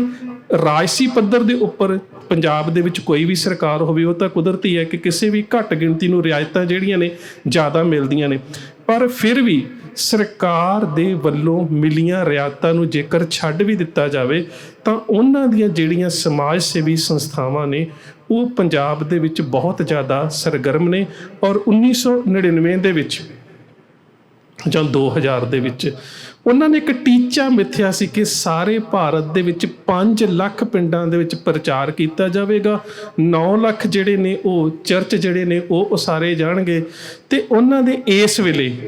ਤਕਰੀਬਨ ਜਿਹੜੇ ਜਿਹਨੂੰ ਅਸੀਂ ਹੋਲ ਟਾਈਮਰ ਕਹਿੰਦੇ ਹਾਂ ਕਿ ਹਰ ਵੇਲੇ ਪਿੰਡਾਂ ਦੇ ਵਿੱਚ ਜਾ ਕੇ ਲੋਕਾਂ ਦੇ ਵਿੱਚ ਜਾ ਕੇ 1 ਲੱਖ ਦੇ ਕਰੀਬ ਜਿਹੜੇ ਪਾਦਰੀ ਨੇ ਉਹ ਸਰਗਰਮ ਨੇ, ਜਿਨ੍ਹਾਂ ਦੇ ਵਿੱਚੋਂ 20% ਵਿਦੇਸ਼ੀ ਤੇ 80% ਉਹ ਨੇ। ਤੇ ਉਹਨਾਂ ਦਾ ਸਾਲਾਨਾ ਟੀਚਾ ਹੈ, ਉਹ ਤੁਸੀਂ ਹੈਰਾਨ ਹੋ ਜਾਵੇਗੇ ਕਿ ਇਹ ਮੈਂ ਜੇਕਰ 10 ਸਾਲ ਪਹਿਲਾਂ ਦੀ ਗੱਲ ਕਰਾਂ, ਜਦੋਂ ਮੇਰੇ ਕੋਲ ਇੱਕ ਛੋਟਾ ਜਿਹਾ ਪੈਂਫਲੇਟ ਆਇਆ ਸੀ ਗੁਰੂਆਂ ਦੀ ਧਰਤੀ ਦੇ ਉੱਪਰ ਸਲੀਬ ਦਾ ਹਮਲਾ, ਤਾਂ ਉਹਨਾਂ ਸਮਿਆਂ ਦੇ ਵਿੱਚ ਉਹਨਾਂ ਦਾ ਜਿਹੜਾ ਬਜਟ ਹੈ ਉਹ 140 ਕਰੋੜ ਸੀ। ਤੇ 140 ਕਰੋੜ ਤੋਂ ਲੈ ਕੇ ਹੁਣ ਤੱਕ ਤੁਸੀਂ ਵੇਖ ਲਓ ਕਿ ਜੇ ਸੰਨ 1999 ਜਾਂ 2000 ਦੇ ਵਿੱਚ ਬਜਟ ਕੇਵਲ ਤੇ ਕੇਵਲ ਪ੍ਰਚਾਰ ਦਾ, ਤੇ ਜਿਹਦੇ ਕਰਕੇ ਉਹਨਾਂ ਨੇ ਨਾਗਪੁਰ, ਚੇਨਈ, ਮਨੀਪੁਰ, ਨਵੀਂ ਦਿੱਲੀ, ਅਮਲਾਪੁਰਮ ਇਹਨਾਂ ਦੇ ਵਿੱਚ ਖਾਸ ਜਿਹੜੇ ਸੀਗੇ ਉਹ ਇੱਕ ਤਰ੍ਹਾਂ ਦੇ ਕੇਂਦਰ ਖੋਲ੍ਹੇ ਹੋਏ ਸੀ ਕਿ ਇਲਾਕੇ ਦੀ ਵੰਡ ਕਰਕੇ ਕਿੰਨੇ ਇਲਾਕੇ ਦੇ ਵਿੱਚ ਕਿੰਨੇ ਲੋਕਾਂ ਨੂੰ ਧਾਰਮਿਕ ਅਦਾਰੇ ਦੇ ਵਿੱਚ ਲੈ ਕੇ ਆਉਣਾ। ਤੇ ਉਹਨਾਂ ਸਮਿਆਂ ਦੇ ਵਿੱਚ ਜਿਹੜਾ ਨਾਰਦਰਨ ਇੰਡੀਆ, ਜਿਹੜਾ ਉੱਤਰੀ ਭਾਰਤ ਹੈ, ਜਿਹਦੇ ਵਿੱਚ ਜੰਮੂ ਕਸ਼ਮੀਰ, ਜਿਹਦੇ ਵਿੱਚ ਹਿਮਾਚਲ ਪ੍ਰਦੇਸ਼, ਪੰਜਾਬ, ਹਰਿਆਣਾ ਤੇ ਦਿੱਲੀ ਆ ਜਾਂਦੇ ਨੇ, ਉਹਨਾਂ ਦਿਨਾਂ ਦੇ ਵਿੱਚ ਟੀਚਾ ਸੀ ਕਿ 10 ਕਰੋੜ ਬਾਈਬਲ ਦੀਆਂ ਕਾਪੀਆਂ ਲੋਕਾਂ ਦੇ ਘਰਾਂ ਤੱਕ ਪਹੁੰਚਣੀਆਂ ਚਾਹੀਦੀਆਂ ਨੇ ਤੇ 1 ਲੱਖ ਪ੍ਰਚਾਰਕ ਤਿਆਰ ਹੋਣੇ ਚਾਹੀਦੇ ਨੇ। ਅੱਜ ਜਿਹੜਾ ਤੁਸੀਂ ਨਤੀਜਾ ਵੇਖ ਰਹੇ ਹੋ, ਤੁਸੀਂ ਵੇਖਦੇ ਹੋ ਕਿ ਘਰ ਘਰ ਦੇ ਵਿੱਚ ਜਾਂ ਹਰ ਪਿੰਡ ਦੇ ਵਿੱਚ ਪਾਦਰੀ ਜਾਂ ਉਹਨਾਂ ਦੇ ਧਰਮ ਦਾ ਉਪਦੇਸ਼ਕ ਜਾ ਰਿਹਾ ਹੈ, ਤੇ ਉਹਨਾਂ ਦਾ 20-21 ਸਾਲ ਕੀਤਾ ਲਗਾਤਾਰ ਕੰਮ ਹੈ, ਜਿਹਦੇ ਪਿੱਛੇ ਅੱਜ ਦੁਨੀਆ ਦੇ ਵਿੱਚ ਉਹਨਾਂ ਦੇ 50 ਲੱਖ ਤੋਂ ਵੱਧ ਜਿਹੜੇ ਧਰਮ ਦੇ ਪ੍ਰਚਾਰਕ ਨੇ ਉਹ ਕਾਰਜ ਕਰ ਰਹੇ ਨੇ। ਉਹਨਾਂ ਦੇ ਕੋਲ 1800 ਜਿਹੜੇ ਨੇ ਉਹ ਵੈਬ ਤੇ ਦੂਜੇ ਜਿਹੜੇ ਸੈਟਲਾਈਟ ਰੇਡੀਓ ਚੈਨਲ ਨੇ, 13,000 ਉਹਨਾਂ ਦੇ ਕੋਲ ਲਾਇਬ੍ਰੇਰੀਜ਼ ਨੇ। ਤੇ ਜਦੋਂ ਟੀਚਰ ਰੱਖ ਕੇ ਕੰਮ ਕਰਦੇ ਨੇ, ਜਿਵੇਂ ਪਹਿਲੀ ਗੱਲ ਕੀਤੀ ਹੈ ਕਿ ਤਕਰੀਬਨ 20 ਸਾਲ ਪਹਿਲਾਂ ਉਹਨਾਂ ਦਾ ਟੀਚਾ ਸੀ ਕਿ ਨਾਰਦਰਨ ਇੰਡੀਆ ਦੇ ਵਿੱਚ, ਉੱਤਰੀ ਭਾਰਤ ਦੇ ਵਿੱਚ 10 ਕਰੋੜ ਲੋਕਾਂ ਦੇ ਹੱਥਾਂ ਦੇ ਵਿੱਚ ਬਾਈਬਲ ਜਾਣੀ ਚਾਹੀਦੀ ਹੈ। ਹੁਣ ਸਾਡੀ ਇੱਥੇ ਇੱਕ ਹੋਰ ਸਮੱਸਿਆ ਦਾ ਗਹਿਰ ਚਿੰਤਨ ਕਰਨਾ ਬੜਾ ਜ਼ਰੂਰੀ ਹੈ, ਕਿਉਂਕਿ ਪੰਜਾਬ ਦੇ ਵਿੱਚ ਵਿਚਾਰਧਾਰਕ ਤੌਰ 'ਤੇ ਇਸਲਾਮ ਦੀ ਗਿਣਤੀ ਬਹੁਤ ਥੋੜ੍ਹੀ ਹੈ, ਬਹੁਤ ਘੱਟ ਸ਼ੀਆ ਨੇ। ਮਲੇਰਕੋਟਲੇ ਤੋਂ ਲੁਧਿਆਣੇ ਜਾਂ ਸ਼ਹਿਰਾਂ ਜਾਂ ਫਿਰ ਮਾਲਵੇ ਦੇ ਕੁਛ ਪਿੰਡਾਂ ਦੇ ਵਿੱਚ ਸਾਡੇ ਸੁੰਨੀ ਭਰਾ ਨੇ। ਸਾਡੇ ਮਾਝੇ ਦੇ ਵਿੱਚ ਕਾਦੀਆਨੀ ਨੇ, ਉਹਨਾਂ ਦੀ ਗਿਣਤੀ ਬਹੁਤ ਥੋੜ੍ਹੀ ਹੈ, ਜਿਨ੍ਹਾਂ ਨੂੰ ਮਿਰਜ਼ਾਈ ਵੀ ਕਿਹਾ ਜਾਂਦਾ ਹੈ। ਪਰ ਪੰਜਾਬ ਦੇ ਵਿੱਚ 3 ਜਿਹੜੀਆਂ ਵਿਚਾਰਧਾਰਾਵਾਂ ਨੇ, ਇੱਕ ਤੇ ਸੰਘ ਦੀ ਹੈ, ਇੱਕ ਸਿੱਖ ਧਰਮ ਹੈ, ਇੱਕ ਜਿਹੜਾ ਈਸਾਈ ਮਤ ਹੈ। ਤੇ ਤੁਸੀਂ ਵੇਖੋ ਕਿ ਜਦੋਂ ਵੀ ਈਸਾਈ ਮਤ ਦੇ ਉੱਪਰ ਕਿਸੇ ਵੀ ਤਰ੍ਹਾਂ ਦਾ ਚਾਹੇ ਸਰੀਰਕ ਹਮਲਾ ਹੋਵੇ, ਚਾਹੇ ਵਿਚਾਰਧਾਰਕ ਹਮਲਾ ਹੋਵੇ, ਉਹਨਾਂ ਦੀਆਂ ਨਾਂਸ ਦੇ ਨਾਲ ਜਿਹੜੀਆਂ ਔਰਤ ਪ੍ਰਚਾਰਕ ਹੈ ਉਹਨਾਂ ਦੇ ਨਾਲ ਕਿਸੇ ਤਰ੍ਹਾਂ ਦਾ ਕੋਈ ਜ਼ੁਲਮ ਹੋਵੇ, ਜਾਂ ਫਿਰ ਆਸਟ੍ਰੇਲੀਆ ਦੇ ਪਾਦਰੀ ਗ੍ਰਾਮ ਸਟੇਨਸ ਨੂੰ ਪਰਿਵਾਰ ਸਮੇਤ ਜਿਹੜਾ ਉਹ ਸਾੜ ਦਿੱਤਾ ਜਾਵੇ, ਜਾਂ ਕਿਸੇ ਵੀ ਤਰ੍ਹਾਂ ਦਾ ਉਹਨਾਂ ਦੇ ਧਰਮ ਦੇ ਉੱਪਰ ਹਮਲਾ ਹੋਵੇ, ਤਾਂ ਸਿੱਖ ਕੌਮ ਹਮੇਸ਼ਾ ਉਹਨਾਂ ਦੇ ਨਾਲ ਉਹਨਾਂ ਦਾ ਸਾਥ ਦਿੰਦੀ ਹੈ, ਕਿਉਂਕਿ ਉੱਥੇ ਅਸੀਂ ਆਪਣਾ ਇਹ ਇੱਕ ਧਾਰਮਿਕ ਤੌਰ 'ਤੇ ਮੂਲ ਫਰਜ਼ ਜਿਹੜਾ ਹੈ ਉਹ ਨਿਭਾਉਂਦੇ ਹਾਂ ਕਿ ਅਸੀਂ ਹਮੇਸ਼ਾ ਹੀ ਮਜ਼ਲੂਮ ਦੇ ਨਾਲ, ਦੱਬੇ ਕੁਚਲੇ ਦੇ ਨਾਲ ਜਿਹੜਾ ਉਹ ਖੜਾ ਹੋਣਾ। ਪਰ ਇਸ ਉੱਤਰੀ ਖਿੱਤੇ ਦੇ ਵਿੱਚ ਸਭ ਤੋਂ ਵੱਧ ਜਿਹੜਾ ਧਰਮ ਪਰਿਵਰਤਨ ਦਾ ਜਿਹੜਾ ਨੁਕਸਾਨ ਹੈ ਉਹ ਵੀ ਸਿੱਖ ਧਰਮ ਦਾ ਹੋ ਰਿਹਾ ਹੈ। ਤੇ ਕਦੀ ਵੀ ਈਸਾਈ ਮਤ ਦੇ ਜਿਹੜੇ ਪ੍ਰਚਾਰਕ ਨੇ ਉਹਨਾਂ ਦੇ ਵੱਲੋਂ ਇਹ ਨਹੀਂ ਸੋਚਿਆ ਜਾਂਦਾ ਕਿ ਜਿਹੜਾ ਭਾਈਚਾਰਾ ਉਹਨਾਂ ਦੇ ਪ੍ਰਚਾਰ ਦੇ ਕਰਕੇ ਘੱਟ ਗਿਣਤੀ ਦੇ ਵਿੱਚ ਜਾ ਰਿਹਾ ਹੈ, ਇਹ ਉਹੀ ਭਾਈਚਾਰਾ ਹੈ ਜਦੋਂ ਉਹਨਾਂ ਨੂੰ ਬਹੁ ਗਿਣਤੀ ਤੋਂ ਕੋਈ ਵੀ ਖਤਰਾ ਹੁੰਦਾ ਹੈ ਤਾਂ ਸਿੱਖ ਜਿਹੜੇ ਨੇ ਹਮੇਸ਼ਾ ਉਹਨਾਂ ਦੇ ਨਾਲ ਖੜੇ ਹੁੰਦੇ ਨੇ। ਹਾਲਾਂਕਿ ਜਦੋਂ ਵੀ ਕੋਈ ਸਮੱਸਿਆ ਆਉਂਦੀ ਹੈ, ਮੈਂ ਬਹੁਤ ਸਾਰੇ ਉਹਨਾਂ ਦੇ ਜਿਹੜੇ ਬਿਸ਼ਪ ਨੇ ਜਾਂ ਜਿਹੜੇ ਉਹਨਾਂ ਦੇ ਪ੍ਰਚਾਰਕ ਨੇ, ਮੇਰੇ ਉਹਨਾਂ ਦੇ ਨਾਲ ਕਈ ਵਾਰੀ ਚੰਗੀ ਵਾਰਤਾਲਾਪ ਹੁੰਦੀ ਹੈ, ਤੇ ਮੈਂ ਉਹਨਾਂ ਨੂੰ ਇਹ ਗੱਲ ਦੱਸਣ ਦਾ ਵੀ ਯਤਨ ਕਰਦਾ ਕਿ ਧਰਮ ਪਰਿਵਰਤਨ ਦਾ ਜਿਹੜਾ ਖੇਤਰ ਤੁਸੀਂ ਚੁਣਿਆ ਹੋਇਆ ਹੈ ਉਹ ਉਹਨਾਂ ਲੋਕਾਂ ਦਾ ਹੀ ਖੇਤਰ ਹੈ ਜਿਹੜੇ ਆ ਜਾ ਕੇ ਸਮੱਸਿਆ ਦੇ ਵਿੱਚ ਤੁਹਾਡੇ ਸਾਹਮਣੇ ਜਿਹੜੇ ਨੇ ਉਹ ਤੁਹਾਡੇ ਨਾਲ ਹਿੱਕ ਢਾ ਕੇ ਖੜੇ ਹੁੰਦੇ ਨੇ। ਪਰ ਫਿਰ ਵੀ ਮੈਂ ਕਹਿੰਦਾ ਕਿ ਉਹ ਤਾਂ ਆਪਣੀ ਵੱਲੋਂ ਹਰ ਧਰਮ ਦਾ ਮੈਂ ਕਹਿੰਦਾ ਇੱਕ ਅਧਿਕਾਰ ਵੀ ਹੈ। ਤੇ ਸਮੱਸਿਆ ਇਹ ਹੈ ਕਿ ਜਦੋਂ ਉਹਨਾਂ ਦੇ ਵੱਲੋਂ ਪ੍ਰਭਾਵਿਤ ਕੀਤਾ ਜਾਂਦਾ ਹੈ, ਉਹ ਚਾਹੇ ਉੱਚ ਵਿੱਦਿਆ ਦੀ ਗੱਲ ਹੋਵੇ ਕਿ ਉਹਨਾਂ ਦੇ ਵਿੱਦਿਅਕ ਅਦਾਰੇ ਚੰਗੇ ਨੇ, ਤੇ ਮੈਂ ਇਹ ਵੀ ਨਹੀਂ ਕਹਿੰਦਾ ਕਿ ਕੇਵਲ ਤੇ ਕੇਵਲ ਕੋਈ ਖਾਸ ਜਾਤੀ ਜਾਂ ਦਲਿਤ ਵਰਗ ਜਾਂ ਫਿਰ ਆਰਥਿਕ ਤੌਰ ਤੇ ਗਰੀਬ ਹੀ ਧਰਮ ਪਰਿਵਰਤਨ ਦਾ ਸ਼ਿਕਾਰ ਹੁੰਦੇ ਨੇ। ਬਹੁਤ ਸਾਰੇ ਪੰਜਾਬ ਦੇ ਜ਼ਿਮੀਂਦਾਰ ਜਿਹੜੇ ਨੇ ਉਹ ਵੀ ਈਸਾਈ ਮਤ ਨੂੰ ਜਿਹੜਾ ਉਹ ਕਿਸੇ ਨਾ ਕਿਸੇ ਰੂਪ ਦੇ ਵਿੱਚ ਗ੍ਰਹਿਣ ਕਰ ਚੁੱਕੇ ਨੇ। ਬੇਸ਼ੱਕ ਇਹ ਹੈ ਕਿ ਈਸਾਈ ਮਤ ਦੇ ਜਿਹੜੇ ਪਾਦਰੀ ਨੇ ਉਹਨਾਂ ਦੇ ਵਾਸਤੇ ਖੁੱਲ੍ਹ ਵਿਧੀ ਦੇ ਦਿੰਦੇ ਨੇ ਕਿ ਤੁਹਾਨੂੰ ਕਿਸੇ ਵੀ ਰੂਪ ਦੇ ਵਿੱਚ ਆਪਣਾ ਸਰੂਪ ਬਦਲਣ ਦੀ ਲੋੜ ਨਹੀਂ ਹੈਗੀ, ਬਸ ਤੁਸੀਂ ਪ੍ਰੇਅਰ ਕਰਨੀ ਹੈ, ਆਪਣਾ ਨਿਸ਼ਚਾ ਜਿਹੜਾ ਉਹ ਜੀਸਸ ਕ੍ਰਾਈਸਟ ਦੇ ਵਿੱਚ ਰੱਖਣਾ ਹੈ ਤੇ ਆਪਣੇ ਕੁਛ ਧਰਮ ਕਰਮ ਜਿਹੜੇ ਨੇ ਉਹ ਸਾਡੀ ਕਹਿ ਸਕਦੇ ਹੋ ਕਿ ਮਾਨਤਾਵਾਂ ਜਾਂ ਮਰਿਆਦਾ ਦੇ ਅਨੁਸਾਰ ਕਰਨੇ ਆ। ਪਰ ਉਹਦੇ ਪਿੱਛੇ ਕਾਰਨ ਕੀ ਹੁੰਦੇ ਨੇ? ਕਿਤੇ ਨਾ ਕਿਤੇ ਉਹਨਾਂ ਦੇ ਚੰਗੇ ਵਿੱਦਿਅਕ ਅਦਾਰੇ ਜਾਂ ਫਿਰ ਉੱਚ ਵਿੱਦਿਆ ਦੇ ਵਾਸਤੇ ਵਿਦੇਸ਼ ਦਾ ਲਾਲਚ ਦੇ ਦੇਣਾ, ਮਾਇਕ ਤੌਰ ਤੇ ਉਹਨਾਂ ਦੇ ਕੋਲ ਬਹੁਤ ਜਿਹੜੇ ਨੇ ਉਹ ਸਾਧਨ ਨੇ। ਤੇ ਇੱਕ ਸਭ ਤੋਂ ਵੱਡਾ ਜਿਹੜਾ ਮੈਂ ਪਿੰਡਾਂ ਦੇ ਵਿੱਚ ਉਹਦੇ ਉੱਪਰ ਕਾਫੀ ਲੇਖ ਵੀ ਛਪੇ ਸਨ ਉਹਨਾਂ ਸਮਿਆਂ ਦੇ ਵਿੱਚ, ਤਕਰੀਬਨ ਸਨ 2001 ਦੇ ਵਿੱਚ ਸ਼ਾਇਦ ਸੰਤ ਸਿਪਾਹੀ ਮੈਗਜ਼ੀਨ ਨੇ ਇੱਕ ਵਿਸ਼ੇਸ਼ ਅੰਕ ਵੀ ਕੱਢਿਆ ਸੀ, ਮੇਰੀ ਲਾਇਬ੍ਰੇਰੀ ਦੇ ਵਿੱਚ ਉਹ ਪਿਆ ਹੈਗਾ। ਉਹਦੇ ਵਿੱਚ ਪਿੰਡਾਂ ਵਿੱਚ ਜਾ ਕੇ ਇੰਟਰਵਿਊ ਕੀਤੀ ਗਈ ਸੀ ਕਿ ਉਹ ਕਿਹੜੀਆਂ ਗੱਲਾਂ ਨੇ ਜਿਹੜੀਆਂ ਪ੍ਰਭਾਵਿਤ ਕਰਦੀਆਂ ਨੇ ਲੋਕਾਂ ਨੂੰ। ਤੇ ਉਹਦੇ ਵਿੱਚ ਇੱਕ ਅਹਿਮ ਗੱਲ ਵੇਖਣ ਨੂੰ ਸਾਹਮਣੇ ਆਈ ਸੀ ਕਿ ਜਿਹੜੇ ਸਾਡੇ ਪੇਂਡੂ ਖੇਤਰਾਂ ਦੇ ਵਿੱਚ ਉਹਨਾਂ ਦੇ ਕਨਵੈਂਟ ਸਕੂਲ ਖੁੱਲ੍ਹੇ ਹੋਏ ਨੇ, ਉਹਨਾਂ ਕਨਵੈਂਟ ਸਕੂਲਾਂ ਦੇ ਵਿੱਚ ਪੜ੍ਹਦੇ ਸਿੱਖ ਪਰਿਵਾਰਾਂ ਦੇ ਜਿਹੜੇ ਬੱਚੇ ਨੇ ਉਹਨਾਂ ਦੇ ਉੱਪਰ ਕਰਾਮਾਤ ਦਾ ਇੱਕ ਖਾਸ ਰੂਪ ਜਿਹੜਾ ਉਹਨਾਂ ਦੀ ਮਾਨਸਿਕਤਾ ਦੇ ਵਿੱਚ ਸਿਰਜਿਆ ਜਾਂਦਾ ਹੈ। ਮਿਸਾਲ ਦੇ ਤੌਰ ਤੇ ਉਦੋਂ ਕਾਫੀ ਉਦਾਹਰਨਾਂ ਸਾਹਮਣੇ ਆਈਆਂ ਸੀ, ਮੈਂ ਇੱਕ ਦੋ ਤੁਹਾਡੇ ਨਾਲ ਥੋੜ੍ਹੀਆਂ ਜਿਹੀਆਂ ਸਾਂਝੀਆਂ ਕਰ ਦਿੰਦਾ ਜੀ। ਡਰਾਈਵਰ ਜਿਹੜਾ ਉਹ ਅੱਧ 'ਚ ਜਾ ਕੇ ਗੱਡੀ ਬੰਦ ਕਰ ਦਿੰਦਾ ਤੇ ਫਿਰ ਕਹਿੰਦਾ ਹੈ ਕਿ ਪਹਿਲਾਂ ਰਾਮ ਦਾ ਨਾਮ ਲਓ, ਸਾਰੇ ਬੱਚੇ ਰਾਮ ਦਾ ਨਾਮ ਲੈਂਦੇ ਨੇ, ਗੱਡੀ ਸਟਾਰਟ ਨਹੀਂ ਹੁੰਦੀ। ਫਿਰ ਕਹਿੰਦੇ ਨੇ ਜੀ ਗੁਰੂ ਨਾਨਕ ਸਾਹਿਬ ਦਾ ਨਾਮ ਲਓ, ਗੱਡੀ ਸਟਾਰਟ ਨਹੀਂ ਹੁੰਦੀ। ਫਿਰ ਕਹਿੰਦਾ ਕਿ ਸਾਰੇ ਹੁਣ ਜੀਸਸ ਦੇ ਅੱਗੇ ਪ੍ਰੇਅਰ ਕਰੋ, ਜੀਸਸ ਦੇ ਅੱਗੇ ਪ੍ਰੇਅਰ ਕਰੀ ਜਾਂਦੀ ਹੈ, ਗੱਡੀ ਨੂੰ ਸੈਲਫ ਮਾਰਿਆ ਜਾਂਦਾ ਹੈ, ਗੱਡੀ ਸਟਾਰਟ ਹੋ ਜਾਂਦੀ ਹੈ। ਉਹਦਾ ਕਾਰਨ ਕੀ ਹੈ ਕਿ ਗੱਡੀ ਤਾਂ ਆਲਰੇਡੀ ਠੀਕ ਠਾਕ ਹੈ, ਪਰ ਜਿਹੜੇ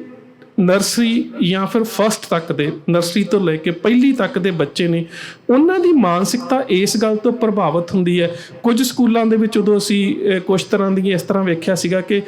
ਜੀਸਸ ਕ੍ਰਾਈਸਟ ਦੀ ਜਿਹੜੀ ਮੂਰਤੀ ਹੈ ਉਹ ਅੰਦਰੋਂ ਖੋਖਲੀ ਬਣਾਈ ਹੁੰਦੀ ਹੈ, ਬਾਕੀ ਮੂਰਤੀਆਂ ਪਾਣੀ 'ਚ ਡੁੱਬਦੀਆਂ ਨੇ, ਕੁਛ ਦੇਵਤਿਆਂ ਦੀਆਂ ਉਹ ਮੂਰਤੀ ਪਾਣੀ 'ਚ ਤਰਦੀ ਹੈ। ਇਸੇ ਤਰ੍ਹਾਂ ਜਿਨ੍ਹਾਂ ਦਿਨਾਂ ਦੇ ਵਿੱਚ ਕ੍ਰਿਸਮਸ ਦੇ ਦਿਨ ਹੁੰਦੇ ਨੇ, ਬੱਚਿਆਂ ਨੂੰ ਕਹਿੰਦੇ ਨੇ ਅੱਖਾਂ ਬੰਦ ਕਰੋ ਤੇ ਉਹਨਾਂ ਦੇ ਡੈਕਸ ਦੇ ਉੱਪਰ ਜਿਹੜੀ ਆ ਉਹ ਮਠਿਆਈ ਪਈ ਹੁੰਦੀ ਹੈ। ਕਿ ਭਾਵ ਉਹ ਛੋਟੀਆਂ ਛੋਟੀਆਂ ਇੱਕ ਕਹਿ ਸਕਦੇ ਹੋ ਕਿ ਕ੍ਰਿਸ਼ਮੇ ਜਿਹੜੇ ਨੇ ਉਹਨਾਂ ਨੂੰ ਇਸ ਤਰ੍ਹਾਂ ਪੇਸ਼ ਕੀਤਾ ਜਾਂਦਾ ਹੈ ਕਿ ਇਹ ਸਭ ਕੁਛ ਧਰਮ ਦੇ ਸਦਕਾ ਹੋ ਰਿਹਾ ਹੈ। ਇਸੇ ਤਰ੍ਹਾਂ ਪਿੰਡਾਂ ਦੇ ਵਿੱਚ ਕਿਸੇ ਸਮੇਂ ਦੇ ਵਿੱਚ ਮੇਰੇ ਖਿਆਲ ਦੇ ਨਾਲ ਗੱਲ ਸਾਂਝੀ ਬੜੀ ਕਰਨੀ ਜ਼ਰੂਰੀ ਹੈ ਕਿ ਮੱਝਾਂ ਨੇ ਦੁੱਧ ਨਾ ਦੇਣਾ, ਕਿਤੇ ਮੱਝ ਨੇ ਬਿਮਾਰ ਹੋਣਾ ਤੇ ਜਿਹੜੀਆਂ ਸਾਡੀਆਂ ਬੀਬੀਆਂ ਕਿਸੇ ਨਾ ਕਿਸੇ ਬਾਬੇ ਦੇ ਕੋਲ ਪੇੜਾ ਕਰਾਉਣ ਜਾਂਦੀਆਂ ਸੀਗੀਆਂ। ਕੋਈ ਬਿਮਾਰ ਹੋ ਜਾਣਾ ਤੇ ਕਹਿਣਾ ਕਿਸੇ ਝਾੜ ਫੂਕ ਵਾਲੇ ਦੇ ਕੋਲ ਚਲੇ ਜਾਓ, ਜੰਤਰ ਮੰਤਰ ਵਾਲੇ ਕੋਲ ਚਲੇ ਜਾਓ। ਅੱਜ ਤੁਸੀਂ ਪਿੰਡਾਂ ਦੇ ਵਿੱਚ ਜਾ ਕੇ ਵੇਖੋ, ਖਾਸ ਕਰਕੇ ਜਿਹੜੇ ਪਿੰਡਾਂ ਦੇ ਵਿੱਚ ਇਸ ਧਰਮ ਦੀਆਂ ਸ਼ਾਖਾਵਾਂ ਬਹੁਤ ਫੈਲ ਚੁੱਕੀਆਂ ਨੇ, ਧਰਮ ਪਰਿਵਰਤਨ ਹੋ ਚੁੱਕਾ ਹੈ ਤੇ ਇਹ ਸਭ ਕੁਝ ਜਿਹੜਾ ਪੱਛਮ ਦੇ ਵਿੱਚ ਈਸਾਈ ਧਰਮ ਦਾ ਹਿੱਸਾ ਨਹੀਂ ਹੈਗਾ, ਉਹ ਸਭ ਕੁਛ ਪੰਜਾਬ ਦੇ ਵਿੱਚ ਹੋ ਰਿਹਾ ਹੈ। ਕਿਉਂਕਿ ਪੰਜਾਬ ਦੀ ਬਹੁਗਿਣਤੀ ਮਾਨਸਿਕਤਾ ਇਹਨਾਂ ਗੱਲਾਂ ਤੋਂ ਪ੍ਰਭਾਵਿਤ ਹੁੰਦੀ ਹੈ। ਮੱਝ ਨਹੀਂ ਮਿਲੀ, ਪਾਦਰੀ ਆਵੇਗਾ, ਪੇੜਾ ਕਰਕੇ ਦੇਵੇਗਾ। ਕੋਈ ਬਿਮਾਰ ਹੈ, ਪਾਦਰੀ ਆਵੇਗਾ, ਦੁਆ ਕਰੇਗਾ। ਕ੍ਰਿਸਮਸ ਹੈ, ਪਾਦਰੀ ਗਿਫਟ ਲੈ ਕੇ ਆਵੇਗਾ। ਕਿਸੇ ਬੱਚੇ ਦਾ ਵਿਦੇਸ਼ ਦਾ ਕੰਮ ਨਹੀਂ ਹੋ ਗਿਆ, ਪਾਦਰੀ ਪ੍ਰੇਅਰ ਕਰੇਗਾ। ਪਰ ਤੁਸੀਂ ਅਮਰੀਕਾ ਦੇ ਵਿੱਚ ਜਾਂ ਕੈਨੇਡਾ ਦੇ ਵਿੱਚ ਜਾਂ ਜਿੰਨੇ ਵੀ ਵਿਦੇਸ਼ਾਂ ਦੇ ਵਿੱਚ ਅਸੀਂ ਰਹਿੰਦੇ ਹਾਂ ਜਾਂ ਪੱਛਮ ਦੇ ਵਿੱਚ ਜਿੰਨਾ ਵੀ ਕ੍ਰਿਸਚਨ ਹੈ, ਉਹਦੇ ਵਿੱਚ ਕਦੀ ਜਗਰਾਤੇ ਰਾਤ ਨੂੰ ਉਸ ਤਰ੍ਹਾਂ ਜਗਰਾਤਿਆਂ ਵਰਗਾ ਜਿਹੜਾ ਸੀਗਾ ਉਹ ਮਾਹੌਲ ਸਿਰਜ ਕੇ ਉਹ ਪ੍ਰਚਾਰ ਨਹੀਂ ਹੁੰਦਾ। ਉਸ ਤਰ੍ਹਾਂ ਦੀ ਗੀਤ ਜਿਹੜੇ ਨੇ ਹਿੰਦੀ ਦੇ ਵਿੱਚ ਗਾਣਿਆਂ ਦੀ ਤਰਜ਼ ਦੇ ਉੱਪਰ ਉਹ ਨਹੀਂ ਗਾਏ ਜਾਂਦੇ ਉੱਥੇ, ਜਿਸ ਤਰ੍ਹਾਂ ਦੇ ਨਾਲ ਕਿ ਪੰਜਾਬ ਦੇ ਵਿੱਚ ਹੁੰਦਾ। ਉਹਦਾ ਕਾਰਨ ਇਹੀ ਹੈ, ਸਭ ਤੋਂ ਵੱਡਾ ਕਾਰਨ ਹੀ ਇਹੀ ਹੈ ਕਿ ਜਿਸ ਤਰ੍ਹਾਂ ਦੀ ਲੋਕਾਂ ਦੀ ਮਾਨਸਿਕਤਾ ਹੈ, ਉਹਨਾਂ ਨੇ ਉਸ ਮਾਨਸਿਕਤਾ ਨੂੰ ਸੰਤੁਸ਼ਟ ਕਰਨ ਦੇ ਵਾਸਤੇ ਉਹੋ ਹੀ ਤਰੀਕੇ ਜਿਹੜੇ ਨੇ ਉਹ ਅਪਣਾ ਲਏ ਨੇ, ਜਿਨ੍ਹਾਂ ਦੇ ਕਰਕੇ ਇਹ ਮਾਨਸਿਕਤਾ ਜਿਹੜੀ ਹੈ ਇਹ ਸੰਤੁਸ਼ਟ ਹੋ ਸਕਦੀ ਹੈ। ਹੁਣ ਜਦੋਂ ਅਸੀਂ ਮੇਰੇ ਖਿਆਲ ਨਾਲ ਕੁਝ ਪਿੰਡਾਂ ਦੇ ਵਿੱਚ ਗਏ ਸੀ। ਕੁਝ ਗੱਲਾਂ ਤੁਹਾਡੇ ਨਾਲ ਸਾਂਝੀਆਂ ਕਰਦਾ ਕਿ ਕੁਝ ਸਿੱਖ ਪ੍ਰਚਾਰ ਜਿਹੜੇ ਅਖਵਾਉਣ ਨੂੰ ਸਿੱਖ ਨੇ, ਕਹਿਣ ਨੂੰ ਸਿੱਖ ਨੇ, ਵਿਖਾਵੇ 'ਚ ਸਿੱਖ ਨੇ। ਤੇ ਇੱਕ ਪਰਿਵਾਰ ਦੇ ਬਾਰੇ ਇੱਕ ਲੇਖਕ ਨੇ, ਉਹਨਾਂ ਨੇ ਲੇਖ ਵੀ ਸਾਂਝਾ ਕੀਤਾ ਸੀ ਮੇਰੇ ਕੋਲ ਪਿਆ, ਕਿ ਉਸ ਪਰਿਵਾਰ ਨੂੰ ਕਿਹਾ ਗਿਆ ਕਿ ਤੁਸੀਂ, ਉਹਨਾਂ ਦੇ ਘਰ ਦੇ ਵਿੱਚ ਕਿਸੇ ਦੀ ਮੌਤ ਹੋ ਗਈ ਸੀ ਤੇ ਉਹਨਾਂ ਦੇ ਘਰ ਦੇ ਵਿੱਚ ਇਹਨਾਂ ਦਾ ਪਾਦਰੀਆਂ ਦਾ ਆਉਣ ਜਾਣ ਸੀ ਤੇ ਕਿਹਾ ਗਿਆ ਸੀ ਕਿ ਤੁਸੀਂ ਸੰਸਕਾਰ ਨਹੀਂ ਕਰਨਾ, ਇਹਦੇ ਨਾਲ ਹੱਡੀਆਂ ਜਿਹੜੀਆਂ ਨੇ ਰਹਿ ਜਾਂਦੀਆਂ ਨੇ, ਸਰੀਰ ਸੜ ਜਾਂਦਾ ਹੈ ਤੇ ਬੰਦੇ ਦੀ ਮੁਕਤੀ ਨਹੀਂ ਹੁੰਦੀ। ਸੋ ਉਹ ਉਡੀਕ ਕਰਦੇ ਰਹੇ ਕਿ ਕਦੋਂ ਪਾਦਰੀ ਆਵੇਗਾ ਤੇ ਰਸਮਾਂ ਕਰਨ ਤੋਂ ਬਾਅਦ ਅਸੀਂ ਦਫਨ ਕਰਾਂਗੇ। ਇਸੇ ਤਰ੍ਹਾਂ ਬਹੁਤ ਥਾਵਾਂ ਤੇ, ਮੇਰੇ ਖਿਆਲ ਨਾਲ ਮੇਰੇ ਲੈਕਚਰ ਤੋਂ ਬਾਅਦ ਬਹੁਤ ਸਾਰੇ ਵੀਰ ਇਸ ਦੀ ਅਗਵਾਈ ਵੀ ਭਰ ਦੇਣਗੇ, ਬਹੁਤ ਥਾਵਾਂ ਤੇ ਇਹ ਕਹਿ ਦਿੱਤਾ ਜਾਂਦਾ ਹੈ ਕਿ ਪ੍ਰਸ਼ਾਦ ਦੇ ਵਿੱਚ ਸਿੱਖ ਜਿਹੜੇ ਨੇ ਕਿਰਪਾਨ ਫੇਰਦੇ ਨੇ, ਇਹ ਖਾਣਾ ਨਹੀਂ, ਇਹਦੇ ਨਾਲ ਘਰ ਦੇ ਵਿੱਚ ਲੜਾਈ ਪੈ ਜਾਂਦੀ ਹੈ। ਸੋ ਇਹ ਛੋਟੇ ਛੋਟੇ ਵਹਿਮ ਜਿਹੜੇ ਨੇ ਉਹ ਖੜੇ ਕਰ ਦਿੱਤੇ ਜਾਂਦੇ ਨੇ। ਇਸੇ ਤਰ੍ਹਾਂ ਜਿਹੜਾ ਥੋੜ੍ਹਾ ਜਿਹਾ ਜਾਗਰੂਕ ਵਰਗ ਹੈ, ਮੈਂ ਪੂਰੇ ਜਾਗਰੂਕ ਵਰਗ ਦੀ ਗੱਲ ਨਹੀਂ ਕਰਦਾ, ਜਿਹੜਾ ਗੁਰਦੁਆਰੇ ਜਾਂਦਾ ਹੈ ਤੇ ਕੇਵਲ ਮੱਥਾ ਟੇਕਣ ਤੱਕ ਸੀਮਤ ਵਰਗ ਹੈ ਜਿਹੜਾ, ਉਹਦੇ ਸਾਹਮਣੇ ਗੁਰਬਾਣੀ ਦੇ ਅਰਥਾਂ ਦੇ ਅਨਰਥ ਕਰ ਦਿੱਤੇ ਜਾਂਦੇ ਨੇ। ਕਿਸ ਤਰ੍ਹਾਂ ਦੇ ਨਾਲ? ਵੇਖੋ ਜੀ, ਰੋਜ਼ ਤਾਂ ਤੁਸੀਂ ਰਹਿ ਰਾਸ ਦੇ ਵਿੱਚ ਪੜ੍ਹਦੇ ਹੋ ਕਿ ਗੁਰਦੁਆਰਿਆਂ ਦੇ ਵਿੱਚ, ਖਾਸ ਕਰਕੇ ਮਾਝੇ ਦੇ ਵਿੱਚ ਜਿਹੜੀ ਰਹਿ ਰਾਸ ਪੜ੍ਹੀ ਜਾਂਦੀ ਹੈ ਉਹ ਤਕਰੀਬਨ ਦਮਦਮੀ ਟਕਸਾਲ ਦੇ ਜਿਹੜੇ ਗੁਟਕੇ ਨੇ ਉਹਨਾਂ ਤੋਂ ਪੜ੍ਹੀ ਜਾਂਦੀ ਹੈ ਬਹੁਤ ਸਾਰੇ ਗੁਰਦੁਆਰਿਆਂ ਦੇ ਵਿੱਚ। ਤੇ ਉਹ ਕਹਿਣਗੇ, ਵੇਖੋ ਜੀ ਤੁਸੀਂ ਰਾਤ ਨੂੰ ਸੁਣਦੇ ਤੇ ਹੋ, ਪੁਨ ਰਾਸ਼ਸ ਕਾ ਕਾਟਾ ਸੀਸਾ ਸੀਰੀਅਸ ਕੇ ਤੇ ਜਗਤ ਕੇ ਈਸਾ। ਸੋ ਇੱਥੇ ਜਿਹੜਾ ਉਹ ਈਸਾ ਸ਼ਬਦ ਹੈ ਜਿਹਦੇ ਬਾਰੇ ਮੈਂ ਪਹਿਲਾਂ ਤੁਹਾਨੂੰ ਦੱਸ ਚੁੱਕਾ ਹੈ ਕਿ ਯਿਸੂ ਹੀਬਰੂ ਤੋਂ ਉਹ ਅਰਬੀ ਦੇ ਵਿੱਚ ਕਿਵੇਂ ਆਉਂਦਾ, ਤੇ ਉਸ ਤੋਂ ਬਾਅਦ 14ਵੀਂ ਸਦੀ ਦੇ ਵਿੱਚ ਮੈਥਿਊ ਦੀ ਜਿਹੜੀ ਬਾਈਬਲ ਆ ਉਹਦੇ ਵਿੱਚ ਯਿਸੂ ਸ਼ਬਦ ਜਿਹੜਾ ਉਹ ਕਿਸ ਤਰ੍ਹਾਂ ਦੇ ਨਾਲ ਜਿਹੜਾ ਉਹ ਵਰਤਿਆ ਜਾਂਦਾ, ਉਹ ਇੱਕ ਇਤਿਹਾਸਕ ਜੀ ਗੱਲ ਹੈ। ਪਰ ਇੱਥੇ ਜਿਹੜਾ ਈਸਾ ਸ਼ਬਦ ਹੈ ਉਹ ਸੰਸਕ੍ਰਿਤ ਦੇ ਵਿੱਚੋਂ ਈਸ਼ਵਰ ਦੇ ਰੂਪ ਦੇ ਵਿੱਚ ਆਇਆ, ਪਰ ਲੋਕਾਂ ਨੂੰ ਜਿਹੜੇ ਵਿਚਾਰੇ ਗੁਰਬਾਣੀ ਦੇ ਜਾਂ ਇਤਿਹਾਸਕ ਸਰੋਤਾਂ ਦੇ ਜਾਣਕਾਰ ਨਹੀਂ ਹੈਗੇ, ਉਹ ਕਹਿੰਦੇ ਦੇਖੋ ਸੀਰੀਅਸ ਕੇ ਤੇ ਜਗਤ ਕੇ ਈਸਾ, ਕਿ ਜਗਤ ਦਾ ਜਿਹੜਾ ਈਸਾ ਹੈ ਉਹ ਤਾਂ ਜੀਸਸ ਕ੍ਰਾਈਸਟ ਹੀ ਹੈ ਜਾਂ ਈਸਾ ਮਸੀਹ ਹੀ ਹੈ। ਇਸੇ ਤਰ੍ਹਾਂ ਜਦੋਂ ਉਹ ਕਹਿੰਦੇ ਨੇ ਕਿ ਜਿਹੜਾ ਪਰਮਾਤਮਾ ਨੇ ਆਪਣੇ ਪੁੱਤਰ ਨੂੰ ਭੇਜਿਆ ਦੁਨੀਆ ਦੇ ਦੁੱਖਾਂ ਨੂੰ ਦੂਰ ਕਰਨ ਦੇ ਵਾਸਤੇ ਜਾਂ ਤੁਹਾਨੂੰ ਗਲੇ ਲਗਾਉਣ ਦੇ ਵਾਸਤੇ, ਤੇ ਉਹ ਕਹਿੰਦੇ ਨੇ ਵੇਖੋ ਤੁਹਾਡੀ ਗੁਰਬਾਣੀ ਦੇ ਵਿੱਚ ਵੀ ਹੈ ਕਿ ਪਰਮੇਸ਼ਰ ਆਪਣੇ ਪੁੱਤਰ ਨੂੰ ਭੇਜੇਗਾ। ਹੁਣ ਉਹ ਇਸ ਦੇ ਵਾਸਤੇ ਗੁਰਬਾਣੀ ਦਾ ਹਵਾਲਾ ਪਤਾ ਕਿਹੜਾ ਦਿੰਦੇ ਨੇ? ਪਰਮੇਸ਼ਰ ਦਿੱਤਾ ਬੰਨਾ ਦੁੱਖ ਰੋਗ ਕਾ ਡੇਰਾ ਪੰਨਾ। ਹੁਣ ਉਹ ਬੰਨਾ ਸ਼ਬਦ, ਕਿਉਂਕਿ ਬੰਨਾ ਸ਼ਬਦ ਸਾਡੇ ਪੰਜਾਬੀ ਸੱਭਿਆਚਾਰ ਦੇ ਵਿੱਚ ਮੁੰਡੇ ਦੇ ਵਾਸਤੇ, ਲਾੜੇ ਦੇ ਵਾਸਤੇ ਵਰਤਿਆ ਜਾਂਦਾ ਹੈ।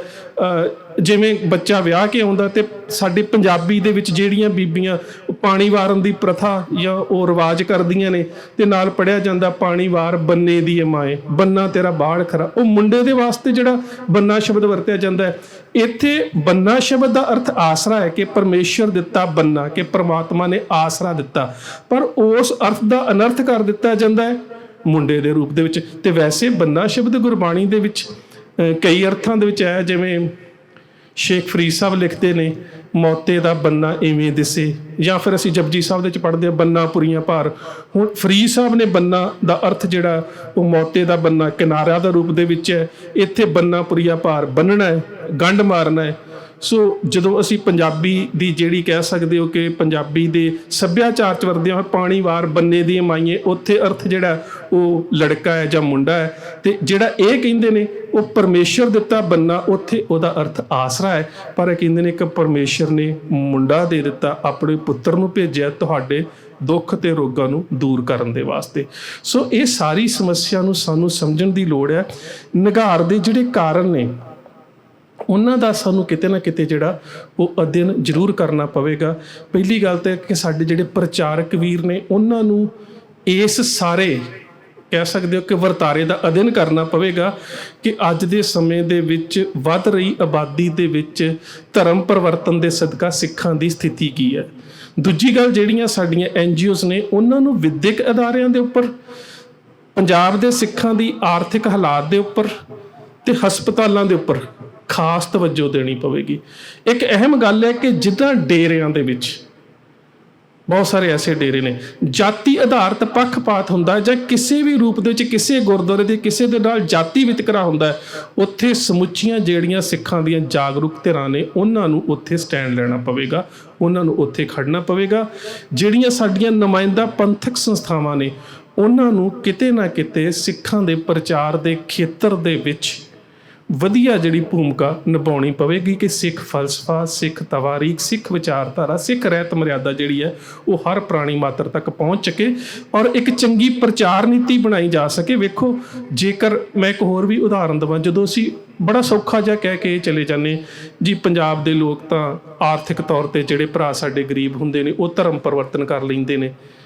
ਉਹਨਾਂ ਦੀ ਆਰਥਿਕ ਮਜਬੂਰੀ ਤਾਂ ਹੋ ਗਈ, ਤੇ ਪੰਜਾਬ ਦੇ ਵਿੱਚ ਪ੍ਰਵਾਸੀ ਮਜ਼ਦੂਰ ਜਿਹੜੇ ਆਉਂਦੇ ਨੇ ਉਹ ਤਾਂ ਕੋਈ ਧਰਮ ਪਰਿਵਰਤਨ ਨਹੀਂ ਕਰਦੇ, ਉਹ ਕੋਈ ਜਾਇਦਾਦ ਨਹੀਂ ਲੈ ਕੇ ਆਉਂਦੇ, ਉਹ ਫਿਰ ਵੀ ਪੰਜਾਬ ਦੇ ਵਿੱਚ ਹੀ ਮਿਹਨਤ ਕਰਕੇ ਬਹੁਤ ਸੋਹਣੀ ਰੋਟੀ ਖਾ ਰਹੇ ਨੇ। ਸੋ ਇਸ ਕਰਕੇ ਕੇਵਲ ਤੇ ਕੇਵਲ ਗੱਲ ਆਰਥਿਕਤਾ ਦੀ ਨਹੀਂ ਹੈ, ਗੱਲ ਇਹ ਹੈ ਕਿ ਅਸੀਂ ਇਹਨਾਂ ਵੀਰਾਂ ਨੂੰ ਗਲੇ ਨਹੀਂ ਲਗਾ ਸਕੇ, ਅਸੀਂ ਇਹਨਾਂ ਦੇ ਵਿੱਚ ਧਰਮ ਦੀ ਵਿਚਾਰਧਾਰਾ ਦੀ ਜਿਹੜੀ ਚਿਣਗ ਸੀ ਉਹ ਨਹੀਂ ਪੈਦਾ ਕਰ ਸਕੇ। ਇਸ ਕਰਕੇ ਕਿਤੇ ਨਾ ਕਿਤੇ ਉਹ ਲੋਕ ਉਹਨਾਂ ਦੀ ਮਾਨਸਿਕਤਾ ਦੇ ਅਨੁਸਾਰ ਪ੍ਰਚਾਰ ਕਰਨ ਦੀ ਵਿਧ ਜਿਹੜੀ ਹੈ ਉਹ ਜਾਣਦੇ ਨੇ, ਤੇ ਕਿਸੇ ਨਾ ਕਿਸੇ ਰੂਪ ਦੇ ਵਿੱਚ ਇਹ ਵੱਡੇ ਤੌਰ 'ਤੇ ਧਰਮ ਪਰਿਵਰਤਨ ਜਿਹੜਾ ਉਹ ਹੋ ਰਿਹਾ। ਮੈਂ ਫਿਰ ਇੱਕ